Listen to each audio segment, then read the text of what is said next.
បាទបានដាក់ពាក្យធានាបងពុកបង្កើតតាំងពីឆ្នាំ2013រងចាំជាច្រើនឆ្នាំហើយអត់ឃើញមន្ត្រីស្ថានទូតហៅទៅសភាសោះតើគួរធ្វើយ៉ាងម៉េចបាទករណីធានាបងពុកបង្កើតគឺអ្នកនៅអាមេរិកត្រូវតែមានសញ្ជាតិអាមេរិកាំងហើយដាក់ពាក្យធានាបងពុកបង្កើតបច្ចុប្បន្នរងចាំពី17ឆ្នាំទៅ18ឆ្នាំអញ្ចឹងបើលោកអ្នកដាក់ពាក្យដល់ឆ្នាំ2013 2014អីមិនទាន់ដល់វេនទេព្រោះពេលនេះម៉ោងនេះគឺក្នុងខែ3នេះគេទៅសម្ភាសដល់អ្នកដាក់ពាក្យឆ្នាំ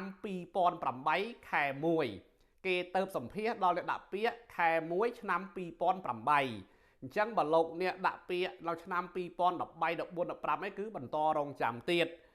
ហើយមិនមែនថាចាំហ្នឹងទូតហៅលោកអ្នកមកសម្ភាសទេមិនអញ្ចឹងទេ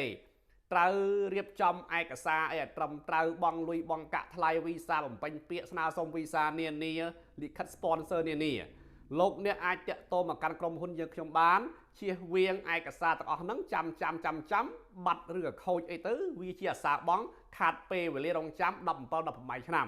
បាទអរគុណបាទ